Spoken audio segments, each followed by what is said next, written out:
Hello, everyone, and thank you for joining the second week of the Signal Center's Accessibility Awareness Series. Signal Centers is located in Chattanooga, Tennessee, a gig city on the Tennessee River, and ranked as one of 2019's top 100 places to live in America. Signal Centers provides technology, accommodations, and training to help individuals with disabilities live their best lives. Here is CEO Donna McConico. Hi, I'm Donna McConico. Welcome to the Signal Center's Accessibility Awareness Summit. Last year, at our very first summit, our keynote speaker, Haben Girma, said this: "The problem is never the disability." She was right. We are living in the midst of a technology renaissance, and we must be the leaders insisting that this movement is for all. Accessibility is within our reach, and it will take persistence and creativity to fully embrace all of the possibilities that technology offers for individuals with disabilities. Thank you for joining us again this year to continue the conversation about accessibility. This webinar series would not be possible without the support of our partner and host, Chattanooga State Community College. With an enrollment of more than 8,000 students, Chattanooga State offers more than 100 degree plans. Its digital accessibility mission statement is a commitment to provide all individuals the opportunity to use technologies. Here is Vice President of Academic Affairs, Dr. Beth Norton. Chattanooga State hopes this conference series will inspire transformative conversations about the inclusion of all individuals in the ever-changing world of digital technology. Signal Centers is grateful to the following sponsors: McKee Bakery, Blue Cross Blue Shield of Tennessee, Unum, Electric Power Board, Tennessee Council on Developmental Disabilities, AT&T, and a special thank you to Phil Hour for sponsoring today's sessions.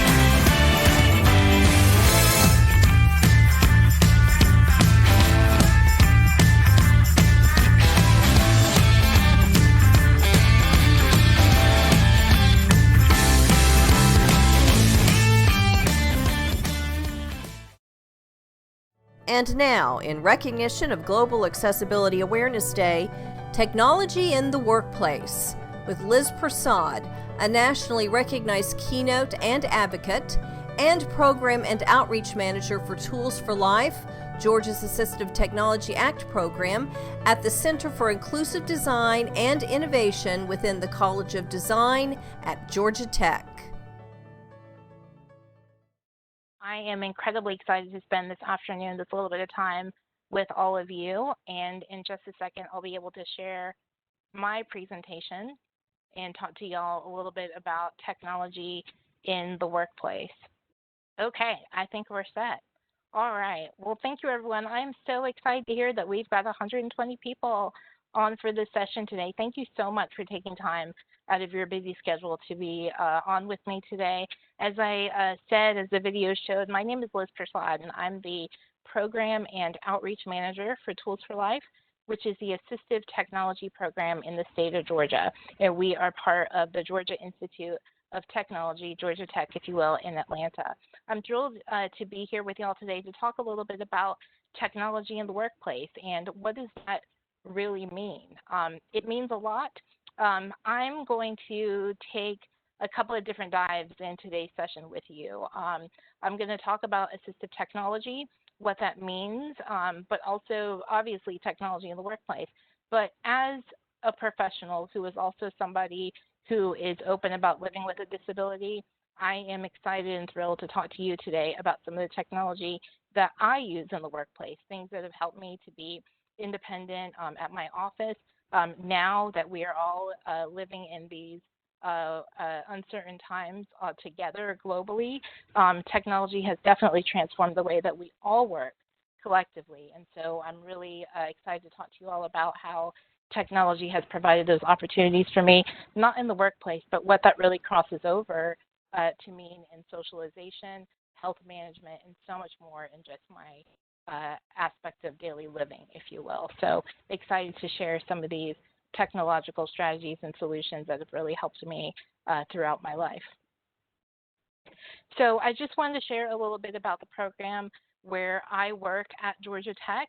As I mentioned earlier, we are part of a larger entity, a larger organization, a larger center called the Center for Inclusive Design and Innovation. Our center at Georgia Tech, we focus on services and we focus on research in the world of accessibility. We have various production departments that focus on Braille, captioning and audio described media services, e-text and digital accessibility.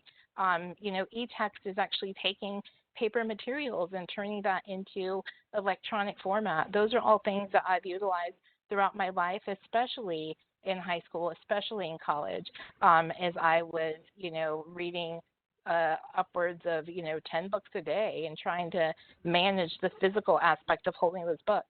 Having, electronic text was a game changer for me. And then obviously assistive technology services where my team and I work.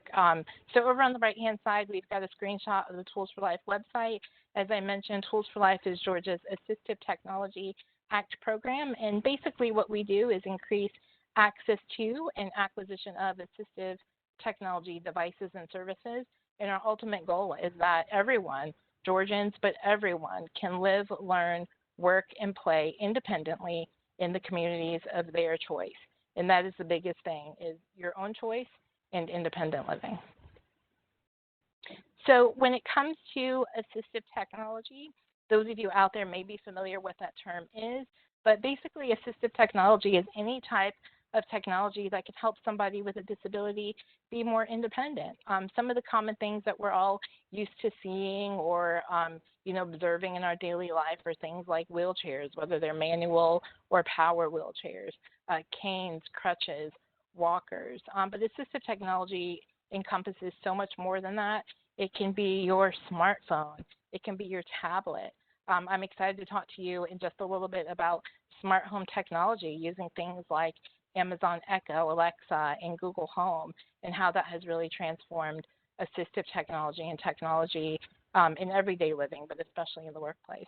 So when it comes to assistive technology, or AT, as I'll probably be saying throughout this time with you, strategies and solutions can help support individuals with disabilities in the workplace, but with all sorts of solutions to help with problems with speaking, hearing, seeing, moving around your workplace, getting to the break room, socialization, getting to your office, getting in and out of the building, memory, even cognition, just thought processes, understanding, absolutely helping with daily activities such as dressing, preparing meals, and as I mentioned, even that socialization part of it. Technology, again, helpful in the workplace, but it embodies so much more and helps with so much more than that. So when it comes to understanding technology, we've got to take a step back and understand the disability, or understand the individual, if you will. So a little bit more about me. There are my cute, kind of goofy little pictures of me as a little girl there. But just to tell you a little bit more about my disability and why is it that I utilize so much technology throughout my life. I was diagnosed at a very young age with a form of muscular dystrophy called spinal muscular atrophy type 2. A lot of people know this as ALS in children. It is in the same family as ALS. I was diagnosed in December of 1979. The doctors told my parents I wasn't going to make it. I know I have a lot of numbers up here, but this is real. They told my parents I wouldn't make it past the age 2, past age 7. They went to 11. They went to 17 after that. And I think after that point in time, we were like, Liz is hanging out for a while. We're going to start looking at the world and technology and accommodations and, what does that really mean? I'm 41 now. I'm still kicking it. I'm doing well. But I wouldn't be here if it weren't for awesome people, but also just science and technology. What has really come to be in fruition over the years. Having SMA means progressive muscle weakness, things that I was able to do years ago, I'm no longer able to do now. I was able to feed myself years ago. Things are really difficult for me to do now, but again, so much technology and so many ways that you can work around that. It means chronic pain and fatigue. Unfortunately, it means respiratory complications, and that's something that I think a lot of us are thinking about now, especially with COVID-19 being in our world, and that's definitely something as a high-risk individual that I think about probably more than I should, but definitely in preparation. My parents were advised to put me in a school for individuals with developmental disabilities because nobody knew what to do with me. But the great thing is that while they weren't opposed to it, they knew that that system wasn't designed for me. And so they took me out the next day so we could figure out our own path. I love this. This says disability is natural. If you look at the bottom, it says Public Law 108364. This is actually federal legislation. It's in the Tech Act that funds the assistive technology programs across the country. And I'll read this out loud for you. But it says disability is a natural part of the human experience and in no way diminishes the right of individuals to be independent, enjoy self-determination, to make choices, to vote, to benefit from education, to go to school, to pursue their educational career, to get a job, to pursue their actual workplace career, and just to be fully included and integrated in society, to eat at the restaurant that they want to eat at, to shop at the shopping mall that they want to shop at, just to be out in society and do those things that everyone is entitled to in life. I love this because it says disability is natural. And to me, what that means is that we are more similar than we are different. And those are some of the great things that we need to think about in life, especially when it comes to universal design, technology, and accommodations, if you will. So the importance of disability awareness. There are more than 1 billion people with disabilities in the world who must overcome challenges every day, and that absolutely includes social stigmatization. So it's not just about not having a ramp and having steps. It's about looking at attitudes and those barriers and what does that really mean. Some of my most favorite presentations to do are those disability awareness presentations, if you will, because what that does is allows me to tell my story. It allows a really relaxed atmosphere for people to ask questions. And the biggest thing is that we want to break those stereotypes. If you are surrounded by disability, if you aren't shy about asking questions, if you see the person for who they are, if you see Liz Prasad for Liz Prasad and not somebody who's sitting in a wheelchair or using technology or, those things are sticking out to you, that's when we can start changing the game about accommodations and accessibility and just, bridging the gaps in our world. So learning about disability, taking a part in disability awareness and making those steps towards breaking down those barriers and promoting change is so, so important.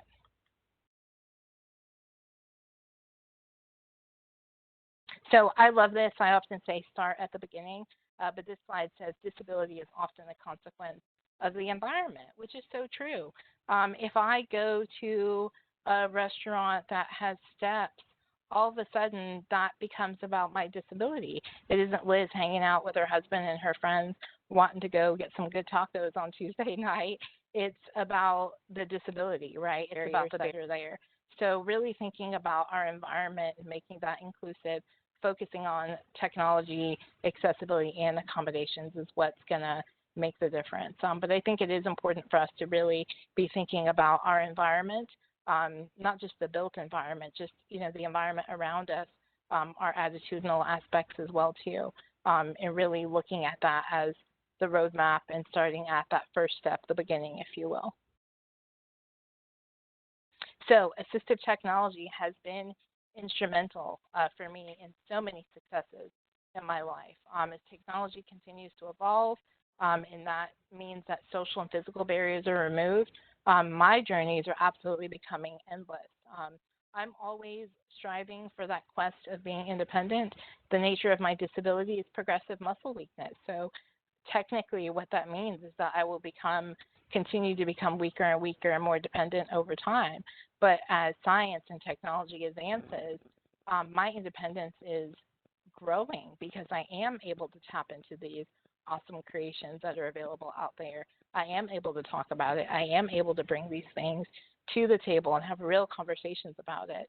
And then that means I'm not limited anymore. I'm able to go out and be out and access my environment and my world the way I need to. And so here are a couple photos of me just doing my thing. Over on the left-hand side is my husband, Ben, who's actually going to be speaking in this series for Signal Centers next week, I believe. But we were there just talking about accessibility and technology, durable medical equipment, speaking together at a conference. Here I am in the middle. I'm going to talk a little bit about telepresence robotics in just a few. But again, just another image of me using some amazing technology that's out in the world. And then over on the right side, I'm up on stage. My chair is elevated. You can't really see it there, but I'm doing another presentation at a conference and accessing so much technology to be able to do that independently and on my own. So accessible technology, I love this, and I wanted to include this because I think it's important to be thinking about this and to be paying attention to what companies and what our world is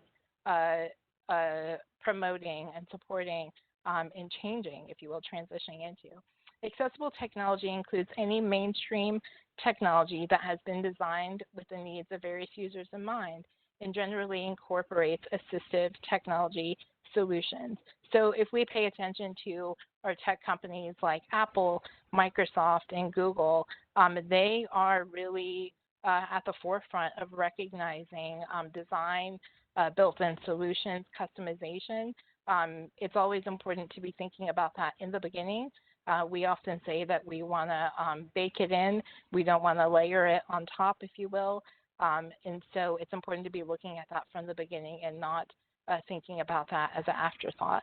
And of course, nobody in the community wants to be marginalized and thinking that the disability community is an afterthought. So it is nice that so many of these hot, big tech companies are looking at this in a real way, if you will. So embracing built-in accessibility features. Did many of you out there know that there are built-in accessibility features in your computers, whether you are operating an Apple or a PC, if you will? Pay attention to those things and play around with it. It's pretty incredible. So many people that I work with or, just come across when we are talking about some of these incredible built-in accessibility features or thinking about accessibility and accommodations from the beginning, they aren't really aware that so much of this is built into your systems right away. So I encourage you to dive into your computer and take a look at ease of access, if you will, or those accessibility features in your computer.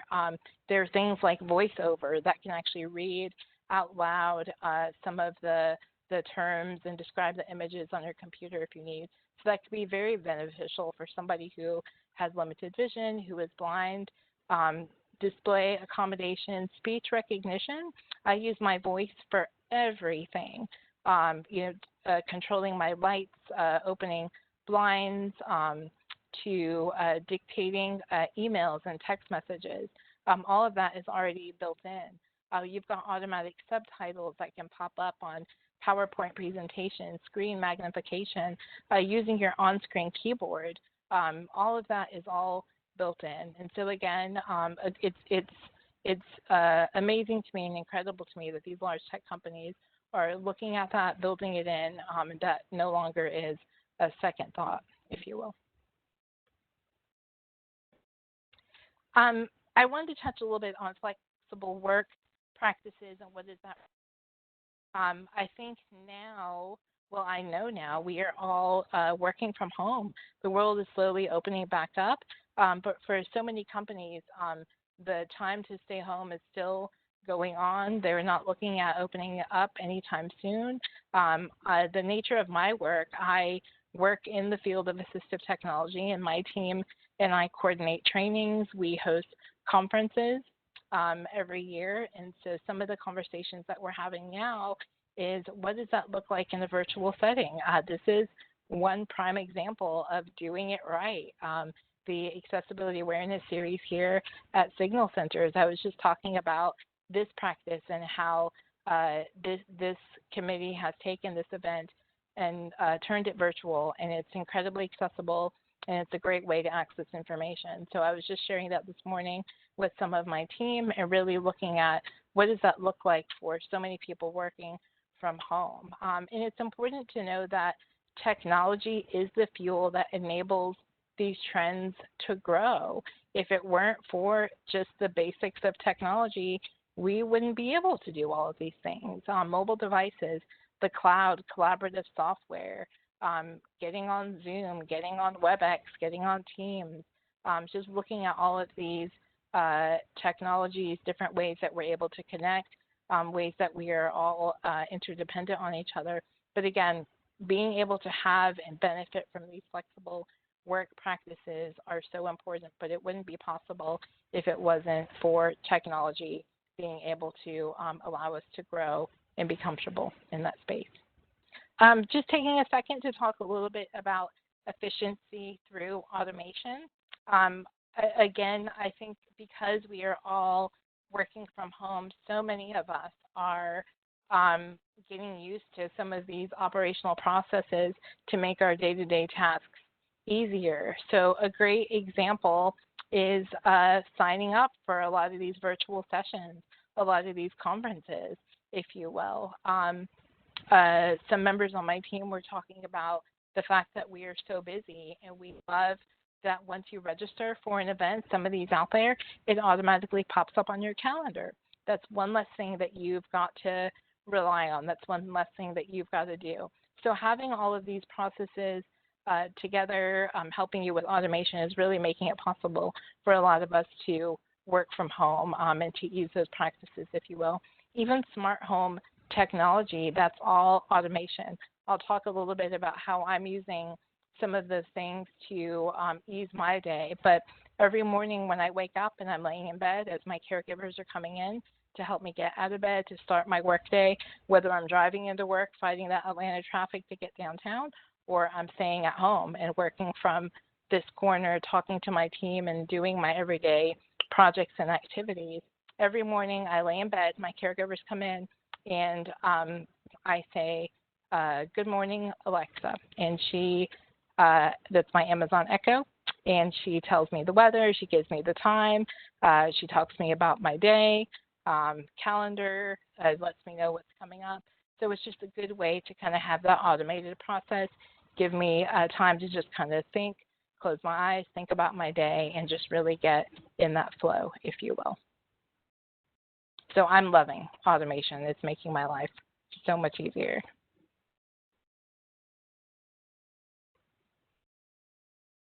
So when it comes to automation, there's also the whole aspect of environmental control. These are technologies, again, that I use to be able to be independent. Some of these are different ways that I access my environment. I often do it through a switch, or I use my voice. Being able to use a switch allows me to not speak, but be able to control my environment, done through just a very small switch. I'll show you a photo of that in just a second.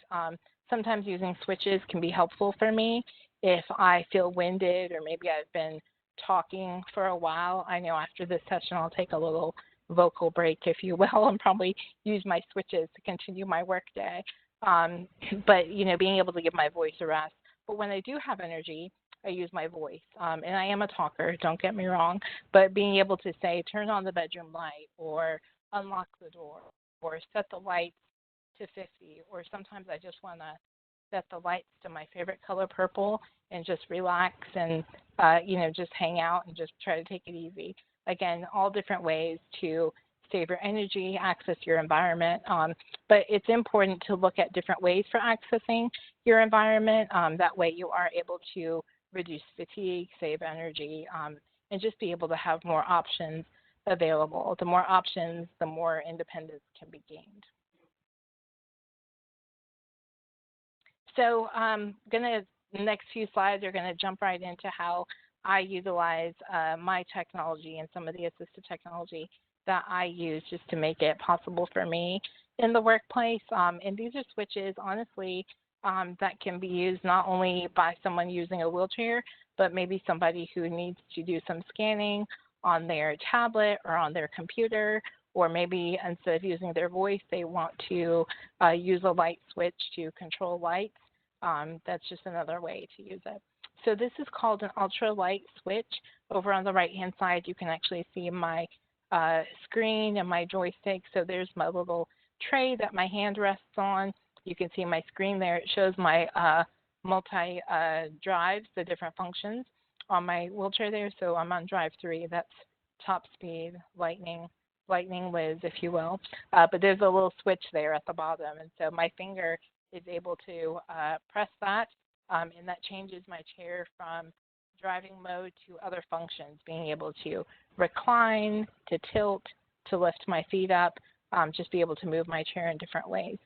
This switch is unbelievably light, and it has a very low profile, so it's perfect if you've got limited movement or you just deal with muscle weakness. Very, very light touch, and this controls everything, which is really great. But prior to having this switch, I had to rely on someone to hit those buttons on the screen for me to turn my chair on and off, and that's frustrating. That's an extension of my body. That's something that I use to control my environment. Sometimes I just want to be alone, or I want to go out for a stroll outside on my own. And so having this small piece of technology has really enabled that and made a huge difference for me. It's been a game changer. And again, to me, it's incredible that something so small has just changed my life. So I'm able to access my chair on my own. This is something that is absolutely awesome. It's called Open Sesame, Sesame Enable. This was actually nominated for Best Accessibility App at the Google I/O in 2018. This is free. Previously, it was $19.99 a month, so you can see at the bottom there, it's free. The website is sesame-enable.com, but basically what this does, it allows you to use your head movements to control your phone or your computer. So you can tap, you can swipe, you can drag, you can drop. It really is easy to configure. I had used it as a trial basis previously, but I just got it on my PC at home and was playing around with it just last night, and absolutely love being able to move my head around very lightly, but also just be able to right click, left click, drag and drop pretty quickly. Once I installed it, I was able to open up a browser. I went to Google. I did some online shopping. I was a little slow, but again, my first time using it, but just very, y'all can see my head here, very, very slight movements moving around, and all of a sudden my mouse was moving all over the screen. So I'm so excited for what this means. So now this is just another way for me to access my environment. I can use switches, I can use my voice, and now I can just move my head around. And I love having all those options, being able to really think about my day, my energy level, and what is the best way for me to access my technology, my environment, and my work throughout the day.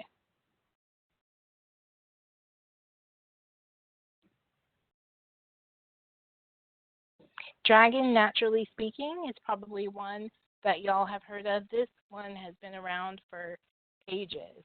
It was developed in the early 80s. I was using this in the, I'm going to date myself here, although I gave my age earlier. I was using this in the mid-90s in college, being able to access my computer, but also just typing. I was a sociology major, so papers were not 2 and 3 pages. They were literally 20, 30 page papers, and it was really difficult. And it was working out for a while for me to pay my brothers and buy them pizza to type my papers for me, but after a while that wasn't happening, so I had to turn to technology and figure out what was available out there to use. So Dragon Naturally Speaking, I've been using this for a very long time. I absolutely love it. It's speech recognition software, speech to text. You basically just use your computer with your voice. You can send emails, open files, you can dictate in documents, open documents, search the web. You can actually move your mouse with Dragon Naturally Speaking, which is really awesome. It actually pulls up a grid, and then you could say mouse 1, and it moves closer to that section on the grid. So practice makes perfect, but this is such amazing technology. I would say that I keep my microphone on 99% of the day. If you are getting a one-liner text from me, I'm using my voice. If you're getting a big old novel, I'm using my voice as well too. So just amazing technology that's been around for a while.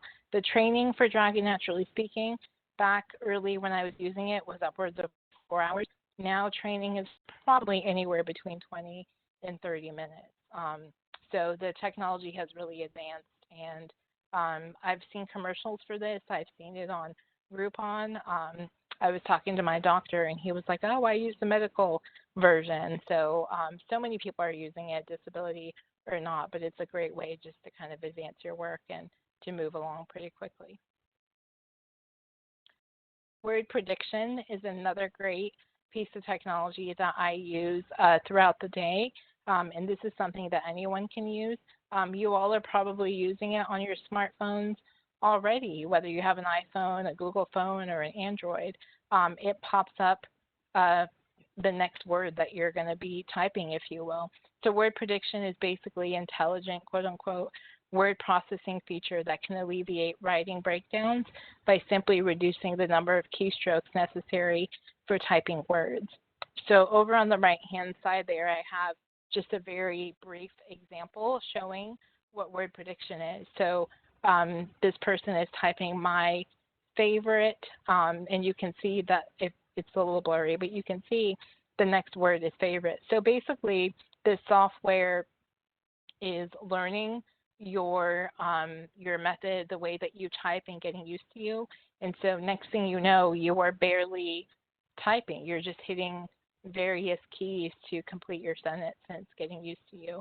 So this is just another way to kind of alleviate fatigue, save your energy, but also just to speed up your work. There are a lot of people I know that use it that have that don't identify as having a disability. So it's just another great way to speed up your work. I often use word prediction if I'm in a meeting where I can't use my voice and I want to take some quick notes. It's a great solution in the interim.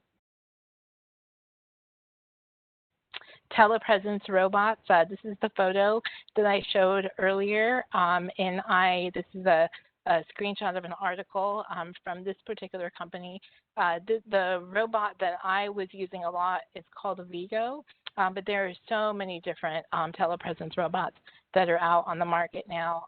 This is such a cool piece of technology. Basically, it allows you to stay in one location while visiting another location.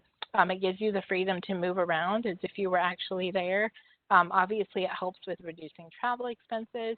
There are a lot of folks that are using it in school. A lot of people are using it for telehealth, telewellness in hospitals and other medical settings. For me, it's enabled me to work differently, better, even remotely, if you will. So back in, I think it was 2013, 2014, I was in the hospital. I ended up with pneumonia and was in the hospital for probably about 2 weeks. And shortly after, came home. My body was really tired, but my brain was going a million miles a minute. I was ready to get back to work. Well, it was around that time at Tools for Life, we were upgrading some of the assistive technology in the lab, and our director pretty much surprised me and said, hey, we are getting some telepresence robots.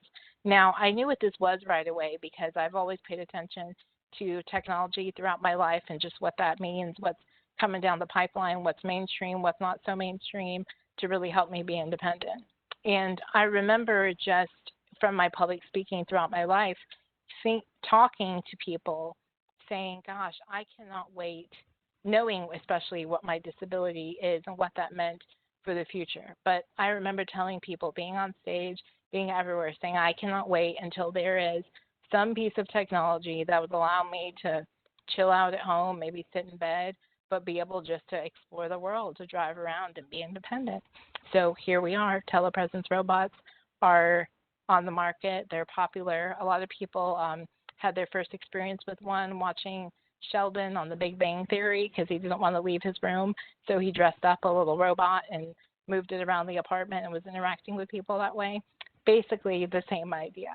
So after getting out of the hospital, I was back at work, but I was actually working from home. So here I am at home right now talking to y'all. I was sitting in this corner.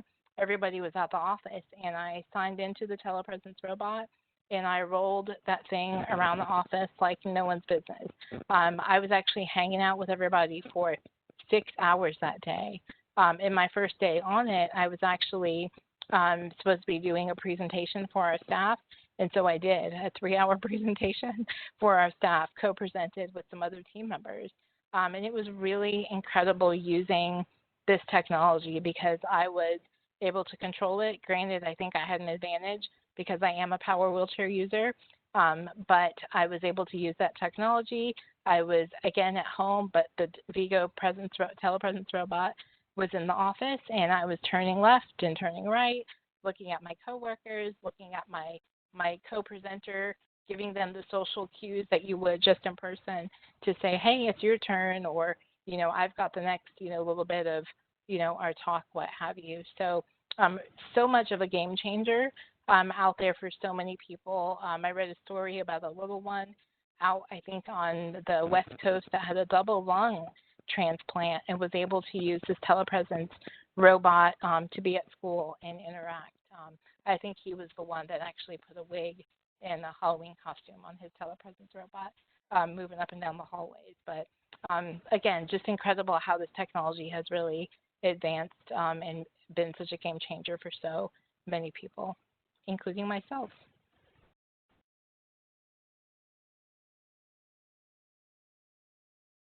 So smart speakers, I won't spend too much time on this because I think we all have them. This is the Amazon Alexas, the Google Homes, if you will. Smart speakers are internet connected. They're always listening for a hot word. This is basically your embedded assistant. They can answer simple questions. You can ask it the weather. You can ask it how to spell words. You can ask the time. You can set reminders. You can make phone calls. There are lots of different things that you can do with these smart speakers. They're definitely Internet of Things compatible. Again, I think so many of you out there are probably using these for so many different aspects in your life, if you will. The thing that I like about it is that when you couple those with, and you partner them up with smart lights and smart plugs, it really is a game changer for your environment. So think about what this could look like at your office, whether it's your home office or if you're getting back to work sometime soon. So I've got Philips Hue lights. There are different other lights that you could use, like Wi-Fi, TP-Link, if you will.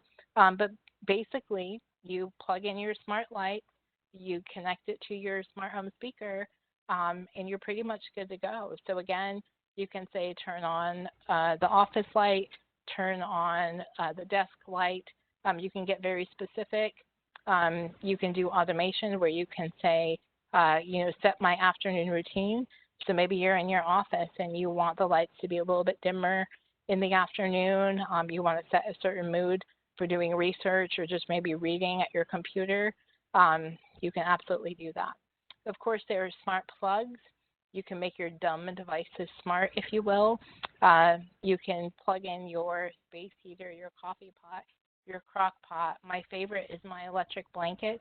My husband always jokes when he's doing his presentations. He's like, oh, Liz likes to preheat the oven before she gets in. But I do. I say things like, hey, Google, turn on the blanket. Oh.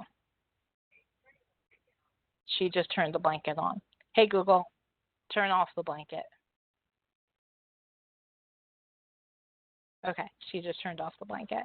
But yeah, these smart plugs, I've got my mirror plugged in, I've got my blanket plugged in, you name it. It's really been a game changer. And even at my office, just looking at what that would be like to be smart. Like I said, lights, having your own coffee pot in your office, just doing automation for so many things is really a game changer. So these images here, this is a Samsung Smart Plug, a TP-Link Smart Wi-Fi Mini, and then the TP-Link Casa Smart Power Strip, which is really great because you can plug in multiple devices, and then that way you don't have to get separate smart mini plugs for a lot of your devices. It's just good to go on the Power Strip. The Fire TV Cube is one of my favorites. I control my stereo system, our entertainment console, if you will, all with my voice. This works just like your Amazon Echo speaker, but the way we've got it set up, it controls my television, my soundbar, my cable box, and any of our other devices. I'm married to a gamer, so it's connected to all of our gaming devices, if you will. You can use the native voice control, and you can say things like watch Animal Planet. With Fire TV capabilities, you can immediately just say watch Stranger Things on Netflix, and it goes right there. I absolutely love that. You can do things on YouTube. You can say, show me adorable puppies on YouTube, and it'll pull up all those videos. And then you should be able to scroll through using your voice, being able to say scroll forward, scroll back, select. So if any of you have a Fire TV Cube and you haven't really put it through its ringer, if you will, like given it its full potential, I definitely encourage you to use your voice and do some navigation, watching your shows on Netflix, Hulu, Amazon Prime, even just searching videos on YouTube and checking it out. But again, even having this in an office setting can really be a game changer. You can have a television / monitor in your office, and you could be able to control different inputs, be able to show videos, just you name it. Again, just another great way to use your voice, reduce that fatigue, and stay connected and independent.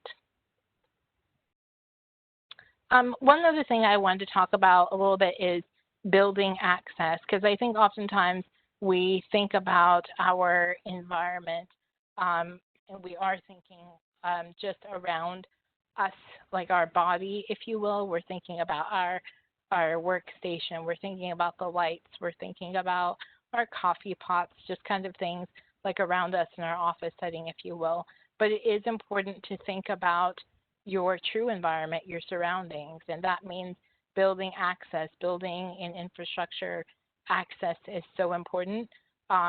Getting inside the building is the first step to controlling your environment. So if you can't get into a building, you can't unlock your door, you can't turn on your lights, you can't do any of that. So it's important to be thinking about that, be thinking about accessibility from the beginning of the day through the end of the day. I'm excited to still tell this story. It was 1997, and I was at Georgia State University, and I was the first time I moved out of my home, living with my family, and I lived in the village, quote unquote village downtown. So that was the housing for the '96 Olympics, and everything was accessible and beautiful. So I was so excited just to be managing my own care, living in Atlanta, and just doing my thing. And one of the biggest barriers that I ran into right away is that I could not get into the building. I couldn't get into the community building. I couldn't get into the post office. I couldn't access the elevator. I couldn't get to my apartment dorm building. And once inside my apartment dorm building, I couldn't get into my bathroom, and I couldn't get into my bedroom, and just having that privacy. So I was at Georgia State University. Our neighbors, now that I work for my neighbors, Georgia Tech, Georgia Institute of Technology, Georgia Tech. So we all just kind of got our brains together, and sure enough, the team was able to build a remote system that I was able to keep on me. So everything was connected, and I had a tiny little button that I kept on my chair, on my person. It was very accessible, very, very easy to press, and no matter the door that I was in front of, that sensor just spoke to the door. So once I was out of class and I used MARTA to get back over to the dorms, I was able to open the main the main door to get into the village. And then I was able to open the door to get into my building. And then I was able to open the door to get to the common area. And then all of a sudden I could go to the post office and check mail on my own. And then I was able to get to my apartment and inside my apartment. So that was in 97. And I'm so excited to say that I've heard throughout the years that so many people are still using that system and still able to utilize it and access their environment. So I'm just excited that that's still there. But again, it's so important to be thinking about your environment, but just thinking about the building, because again, like I said, you've got to be able to get into the building to be able to control your environment. And one of the ways I do that is with this awesome piece of technology. This is something that everyone can use in their home. This is a Schlage Z-Wave home keypad. Anybody can put this in to fine-tune their security in their home, if you will. But I like this because it's all connected through all of our smart home technology here at the house. So with this particular lock, you can have codes. So every member of our household has their own specific code. If I have caregivers coming in or even a friend coming over, I can give them their code. But what I can also do is say to Google or to my Amazon Echo, unlock the door, which is really awesome. So I know it doesn't seem like much at all, but what that means is I can now be home by myself. I don't have to have people hovering over me all the time. I can be at home. I can do my own thing. I can have friends come over. You know, I can allow people to come in my home, stay safe while I'm by myself. Everything is locked up, but then be able to use my voice to open the door to allow them to come in. So just another great way to access your environment. Again, access your building. But like I said before, you've got to be able to get in and out of your building to be able to access things inside as well. So much of these technologies have allowed me to prepare for the future. There's a photo up here of me sitting at my desk at Georgia Tech. Gosh, it's been a while since I've been there, I know for all of us. But if you kind of look closely, you can see I'm working on a presentation, and the title of it says Life Outside the Box, because that's what my life is. I'm not boxed in. It's not even about just finding the opening to the box. I am completely outside of the box, and that's the way that I've got to live, and I think that's the way that we all need to live. Like when we are thinking about technology, when we're thinking about accommodations and accessibility and about building that in, whether you are the idea person or the developer, you know, the team behind it, it's important to be thinking about all of those things from the beginning and not just looking at one set of skills or just one area of life, but really thinking about the whole person and their whole day. Yes, the title of this presentation is Technology in the Workplace, but so much of this technology can be utilized outside of the workplace to really help you be successful in all areas of your life. So all of this technology has prepared me absolutely for the future. It makes me ready for the workplace. It makes me ready for life. All the solutions, these helpful tools that I've learned and that I'm sharing with you have definitely helped me to be successful today. So I thank people in my life, but I also am just very grateful to those people who are the developers who understand technology, and then the others that take it that step further to really look at accommodations, look at disability, and how do you level out that playing field, if you will. And so some of the best advice I've ever gotten is to let your environment work for you. So ever since someone told me that, I don't stress myself out. I let my environment work for me. I educate, I train, I try to stay prepared, get that technology available so that way I can save my energy. I can, you know, just again, be prepared for the future, and let your environment work for you, if you will. So life is possible. I thought this was fun. I love sharing some of these photos because it is really about technology. I love this. It says, for a person without a disability, technology makes life easier. I often give the examples of automatic doors, even our smartphones, right? This is all technology that everybody uses. You know, how many times have you been running late at the airport, or you just have your hands full at the grocery store, and those automatic doors make your life easier, right? Well, for a person with a disability, technology makes life possible. If it weren't for those automatic doors, I'd have to have somebody with me and ask them to help me. But now all of a sudden I'm independent and I can roll places and there's technology available. So just some fun pictures about how life is possible. My wonderful husband helped me design a lot of these Halloween costumes. We often have a Halloween contest at the CIDI at Georgia Tech every year. I would like to say that I've been the reigning champ for many of those years. But you can see up in the upper left, I was Amazon Alexa at one point. I was a Jelly Belly, a bag of jelly beans, a fairy, and just last year I was a zombie here at the bottom. So again, if it wasn't for technology, I wouldn't be able to live that life, if you will, and just have fun.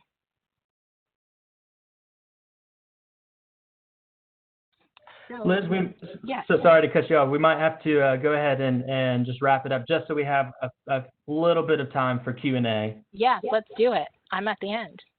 Fantastic. Let's see. So folks, we are going to turn it over to Q&A. We don't have a ton of time, but if you do want to ask your question in the Q&A panel, we do have the ability to save those questions. So if we don't get to your question, we can certainly address those later, and hopefully Liz would be available to be able to answer those via email, or we can get a response from her to your questions. If you do have a question, feel free to type it in the Q&A. If you do require a video relay service, we do have a staff member standing by to field those calls, and that number is, you can direct that call to 423-298-2489, and that's for a video relay service. So Liz, the first question is, I think a lot of companies, we may have a lot of viewers here that are either in management, upper management, or entrepreneurs, own their own company, that sort of thing. And a lot of times people see accessibility as somewhat of a luxury, or, you know, a chore even, if you will. So how do we start to promote accessibility as something that's not a luxury, but that's something that strengthens company culture and is actually a benefit to either business owners or upper management? Absolutely. Well, first of all, I would dare to challenge those individuals to really look at the people working at their companies and their organizations, if you will. Look at the diversity that you're embracing.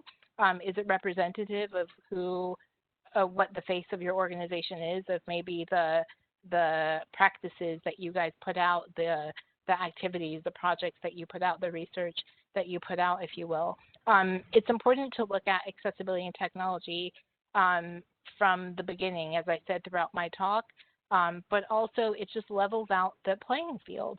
I didn't get my job because I use a power wheelchair and I use all this technology. I got my job because I was the right person for the job. I know what it is I'm doing. I know all about outreach. I know about training.